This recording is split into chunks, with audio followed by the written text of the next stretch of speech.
হচ্ছে এসব? ভূমিকম্প রে, জানি ভূমিকম্প। গুরুদেব, এদিকে যে ঢাকের আওয়াজও বন্ধ হয়ে গেছে। ঢাকের আওয়াজ বন্ধ? তার মানে বলির প্রক্রিয়া সম্পূর্ণ হয়েছে, তাও কোনো ফল হয়নি, তাই এই ভূমিকম্প।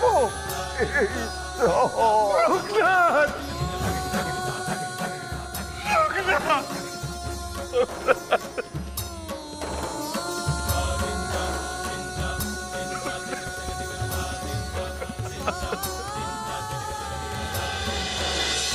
মাথা তো পেতে দিয়েছি প্রভু, তাহলে কেন?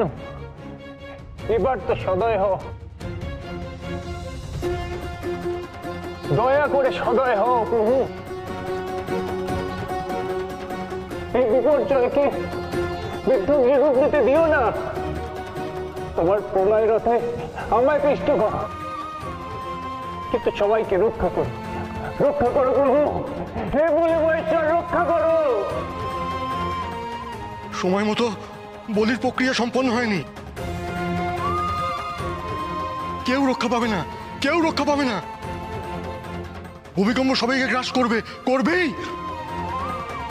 চলো, আর দেরি করো না। এই বলি দিলে এই ভয়ঙ্কর ভূমিকম্প থামবে। তোমার কাজ শেষ করো, শেষ করো তাড়াতাড়ি।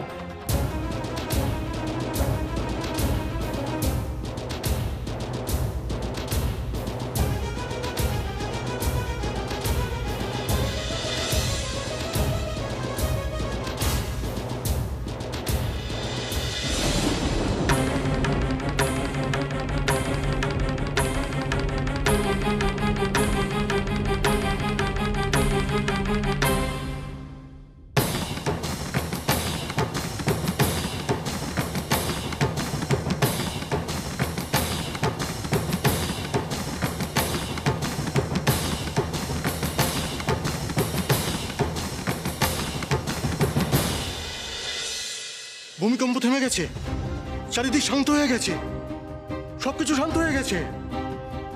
জয় পশুপতিনাথের জয়।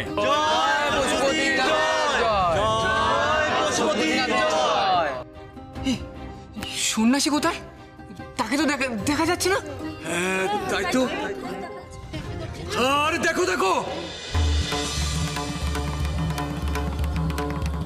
ওই তো ফাটল, ওখানেই তো সন্ন্যাসী বসেছিল। সন্ন্যাসীর মাটির ফাটলেই তলিয়ে গেছে। তাহলে আমরা এখানে দাঁড়িয়ে সময় নষ্ট করছি কেন? ভাই সকল, চলো ওই গর্তের ভেতর থেকে সন্ন্যাসীকে উদ্ধার করতে হবে। চলো চলো চলো চলো। সন্ন্যাসী তুমি কোথায়? না, এখানে তো স্পষ্ট করে কিছু দেখা যাচ্ছে না। আমি ভাবছি বলি তো হয়নি, কিন্তু ভূমিকম্প বন্ধ হলো কি করে? সন্ন্যাসী মাটির গভীরে ঢুকে আত্মবলিদান করেছেন, আর মাটিও তাকে গ্রহণ করেছে, তাই আজ ভূমিকম্প থেমে গেছে। যে সন্ন্যাসী আমাদের জন্য এত করলো, নিজেকে বিলিয়ে দিল, তাকে আমরা খুঁজে বার করতে পারবো না। যিনি আমাদের রক্ষা কর্তা, সেই মহারাজ আজ আমাদের ছেড়ে পালিয়ে গেল। আর এই সন্ন্যাসী, ওই দেখো, এই সন্ন্যাসী আমাদের ওই দেখো, সবাই দেখো, একটু দেখা যাচ্ছে মনে হয়। হ্যাঁ তাই তো, ওই তো ওখানে উনিই পড়ে আছেন বলে মনে হচ্ছে। হ্যাঁ হ্যাঁ, উনিই তো। সন্ন্যাসী, আমরা সবাই আছি, তুমি একবার চেয়ে দেখো। সন্ন্যাসী, চেয়ে দেখো। সন্ন্যাসী সাড়া দেবেন কেমন করে? উনি যে আর না না, উনি আছেন, উনি আমাদের সকলের মাঝে আছেন। উনি আর নেই, উনি মাটির অতল বুকে চিরনিদ্রায় শুয়ে আছেন, তাই মাটিও আজ শান্ত হয়েছে। সন্ন্যাসী নিজের জীবন বিসর্জন দিয়ে আমাদের জীবন রক্ষা করেছেন। মহান, উনি মহান। আজ ওনার বলিদান আমরা চিরকাল মনে রাখবো, চিরকাল।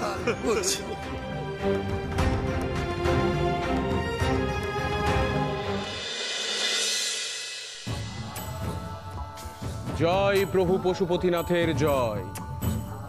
ভূমিকম্প এবার স্তব্ধ, আর কোনো দুশ্চিন্তা নেই। অবশ্য আমরা প্রাসাদের সব থেকে সুরক্ষিত কক্ষেই চলে এসেছিলাম, আজ আমাদের রাজ্যের উপর থেকে এত বড় একটা সংকট কেটে গেল এবং আমরা সকলে অক্ষত রইলাম। যাক মহারাজ, আজ যে আমার বড় শান্তি হচ্ছে। দেখলে বাবা, দেখলে বলির মাহাত্ম্য। ওই সন্ন্যাসীকে বলি দেওয়ার পর তার রক্ত মাটি স্পর্শ করলো বলেই ভূমিকম্প বিধ্বংসী অরাগে স্তব্ধ হয়ে গেল। আজ তাই আমার বড় আনন্দ হচ্ছে। আজ আমাদের বড় আনন্দের দিন। এক গভীর সংকট এসেছিল, কিন্তু আমরা সহজেই সেই সংকট থেকে পরিত্রাণ পেলাম। মহারাজ, মহারাজ, প্রণাম মহারাজ। কি হয়েছে? তোমাকে কেমন বিচলিত লাগছে? মহারাজ, ওদিকে এক অদ্ভুত ঘটনা ঘটে গিয়েছে। বলি তো দেওয়াই হয়নি।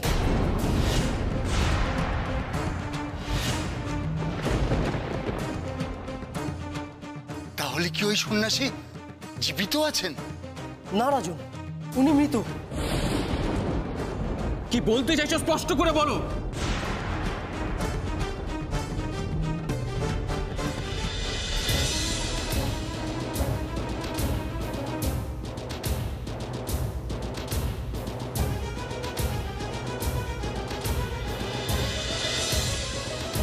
হায় রে সন্ন্যাসী, আপনি এভাবে প্রাণ দিয়ে সবাইকে রক্ষা করলেন। এবার বুঝেছ ওই সন্ন্যাসীর আত্মত্যাগ বলি হয়নি, সন্ন্যাসী আত্মবলিদান দিয়েছেন। বাবা, আমি মানি না যে সে সন্ন্যাসী আত্মবলিদান দিয়েছেন। সন্ন্যাসী নিজে বলেছিল যে সে পশু বলি হতে দেবে না, কিন্তু ভূমিকম্প প্রতিহত করবে। আর সে গেছিল সেই প্রতিশ্রুতি পালন করতে। এর মধ্যে মহত্বের কি আছে? তার অদৃষ্টে ছিল, তাই সে পাতালে তলিয়ে গেছে। হ্যাঁ রাজন, আজ যে বড় আনন্দের দিন। এত বড় একটা বিপদ থেকে মুক্তি পেয়েছে আমাদের রাজ্য। আপনি দয়া করে এতে বাধা হয়ে দাঁড়াবেন না।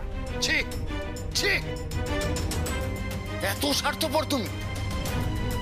রাজা হওয়ার কোনো যোগ্যতা নেই তোমার। প্রজাদের রক্ষা করতেও তুমি বিন্দু মাত্র চেষ্টা করনি, কেবলমাত্র নিজের কথা ভেবেছ। ভূমিকম্প আরম্ভ হতেই রানীকে নিয়ে তুমি এই প্রাসাদের সুরক্ষিত কক্ষতে চলে এসেছ। বাবা, ভূমিকম্পের হাত থেকে প্রজাদের রক্ষা করার দায়িত্ব আমার নয়। প্রকৃতির সঙ্গে লড়াই করা যায় না।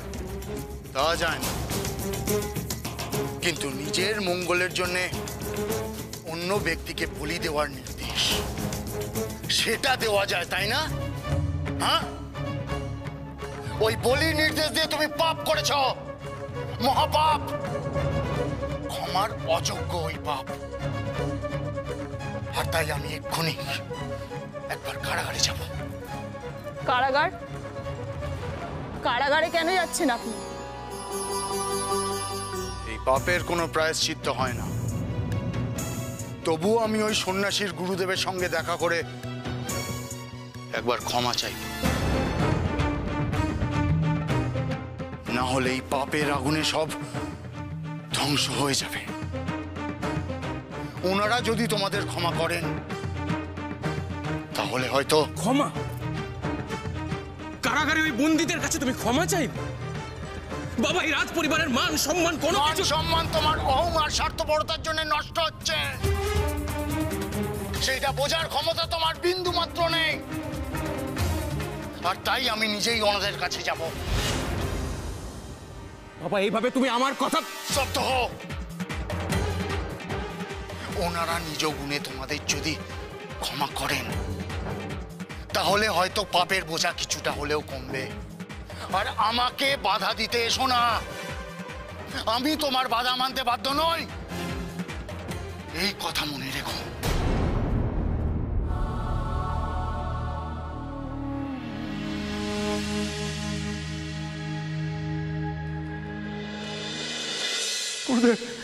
ভূমিকম্প যে অনেকক্ষণ থেমে গেছে, কিন্তু লোকনাথের যে কোনো সংবাদ পেলাম না। বড় বড় অসহায় লাগছে রে বেনি। এদিকেও তো কাউকে দেখছি না। লোকনাথের সংবাদ পাবো কি করে? দোহাই তোমাদের, দোহাই তোমাদের। কেউ একজন বলে যাও না আমাদের লোকনাথ কোথায়? লোকনাথের কি হলো? কেউ একজন বলে যাও, বলে যাও। আচ্ছা, দেবাদিদেব মহাদেব কি এতটা নিষ্ঠুর হবেন? লোকনাথকে কেড়ে নেবেন?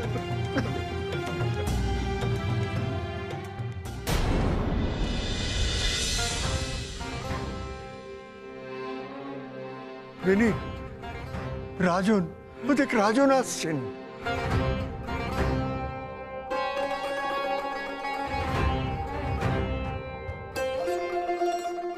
রাজন,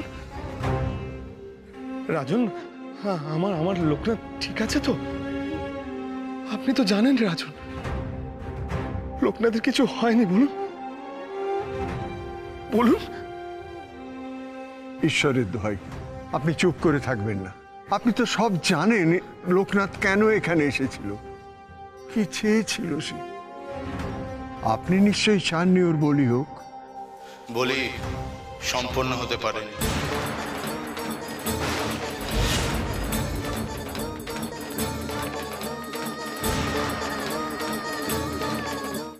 বলি সম্পন্ন করা যায়নি? হায় ঈশ্বর, তুমি বাঁচিয়েছ, তুমি আমার লোকনাথকে বাঁচিয়েছ, ঈশ্বর বাঁচিয়েছ।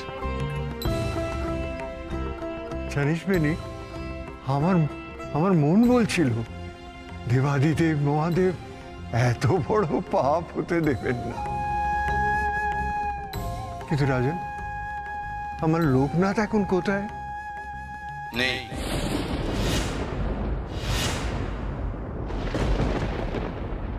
নেই? তার মানে সে কোথায়? মাটির অতল গহ্বরে তলিয়ে গেছে।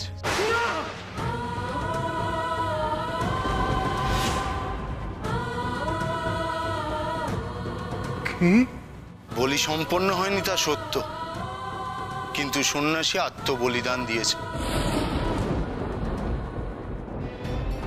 আর তাই ভূমিকম্প স্তব্ধ হয়েছে। না না না না, এ হতে পারে না, কিছুতেই হতে পারে না। আমার লোকনাথ নেই এখন? না, নেই। আমি দূতের মুখেই জানলাম, জল্লাদের খাড়া তাকে স্পর্শ করার আগেই ভূমিকম্পে মাটি দুভাগ হয়ে যায়, আর তাতেই সন্ন্যাসী পড়ে গিয়ে অতল গহ্বরে তলিয়ে যান। সেই অতল গহ্বর থেকে প্রাণ ফিরে পাওয়া অসম্ভব। সন্ন্যাসী নিজের জীবন বিসর্জন দিয়ে আমাদের সকলের, এই রাজ্যের সকলের প্রাণ রক্ষা করেছে।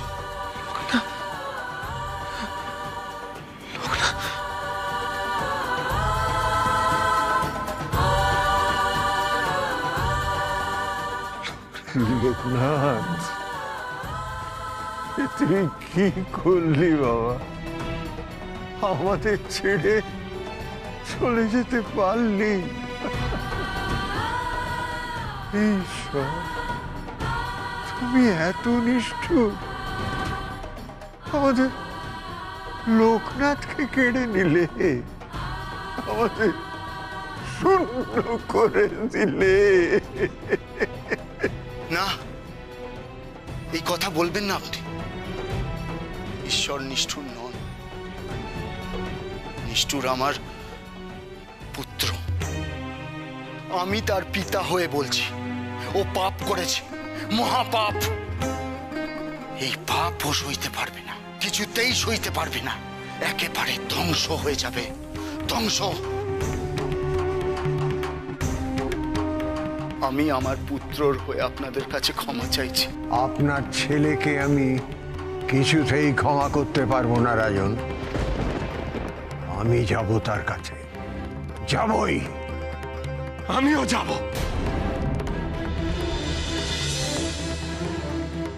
ওই রাজাকে আমাদের মুখোমুখি দাঁড়িয়ে বলতেই হবে, এই লোকনাথের সঙ্গে এমনটা কেন করলেন? কেন লোকনাথের সঙ্গে এই পাপ কাজ করলেন? ওনাকে বলতেই হবে। প্রহরী, গরাদ খোলো। না, মহারাজের অনুমতি ছাড়া বাইরে যাওয়া যাবে না। প্রহরী, গরাদ খুলে দাও, যেতে দাও ওনাদের, এটি আমার আদেশ।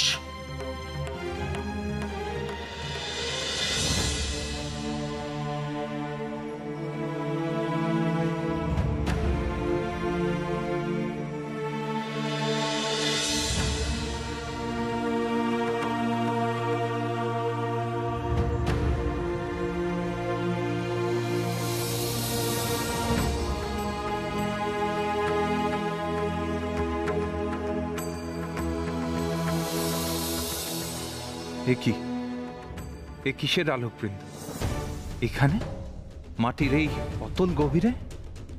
আশ্চর্য।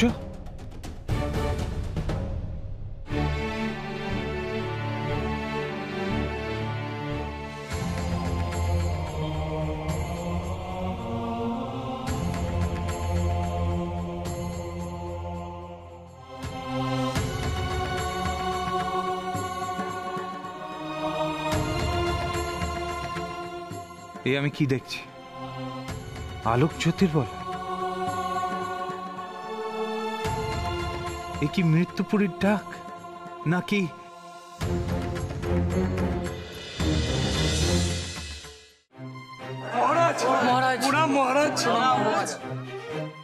কি তোমরা সবাই এখানে কেন? তোমাদের কি চাই? ওই সন্ন্যাসী পাতালের গভীরে পড়ে রয়েছেন, দয়া করে ওনার উদ্ধারের ব্যবস্থা করুন। সেই সন্ন্যাসী যে পাতালে পড়ে গেছে সেই সংবাদ আমি পেয়েছি, কিন্তু আমি তাকে উদ্ধার করতে যাব কেন? আমাদের রাজ্যকে বাঁচাতে গিয়ে যে লোকটা তার প্রাণ দিল। এই থামো, যা অসম্ভব তা আমাকে বলতে এসো না। দোহাই মহারাজ, এমন নিষ্ঠুর আপনি হবেন না। ঠিক সময় মতো ওই সন্ন্যাসীর দেহ উদ্ধার করলে হয়তো। রক্ষী, এদের সবাইকে প্রাসাদ থেকে বের করে দাও, এদের কারো মুখ দর্শন করতে চাই না আমি। রক্ষী, যাও যাও এখান থেকে, যাও। যাও এখান থেকে, যাও যাও। মহারাজ আমাদের এভাবে ফিরিয়ে দেবেন না মহারাজ। চলো রানী, আমরা বরং যাই।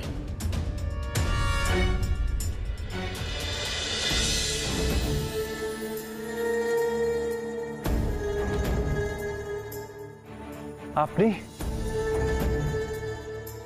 আপনি এখানে? আসতে তো হতোই রে। আপনি কে? আমার পরিচয় নয়, পরে জানবি। আগে বল, নিজের জীবন শিক্ষা কিছু হলো তো? জীবন শিক্ষা? তা তো আমি জানি না, কিন্তু আমি মাথা নত করতে শিখেছি। এটুকু বুঝেছি, মাথা নত করলে অনেক বেশি শান্তি পাওয়া যায়।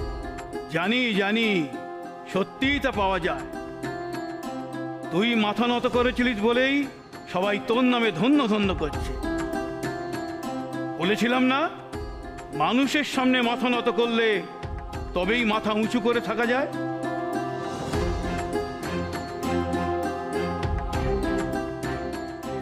কি রে, কি ভাবছিস এত? আপনি সত্যিই আমার সঠিক পথ দেখিয়েছেন। সাধনার পথে থাকতে গেলে মনে অহংকারের কোনো স্থান দিতে নেই। এই সরল সত্যিটা আমি ভুলে গেছিলাম। ওসব কথা থাক এখন। অতল গহ্বরে পড়ে থেকে কোন সাধনা হবে তোর? বাইরে যাবি না, মানুষের কাছে পৌঁছবি না, তাদের সুখ দুঃখের ভাগিদার হবি না? তা তো হবই। সাধনার বহু পথ পাড়ি দিতে হবে আমার। তবে ওঠ, উঠে পড়, এগিয়ে যা তোর পথে। ওঠ।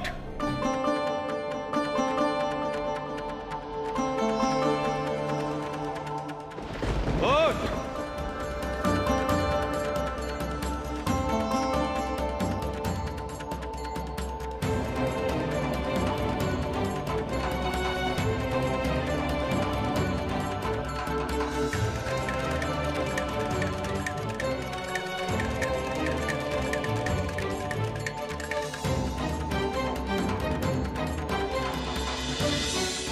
এর সহায়তায় এই অতল গহ্বর থেকে বাইরের মুক্ত বাতাসে যা তুই। এই ত্রিশূলের সহায়তায়?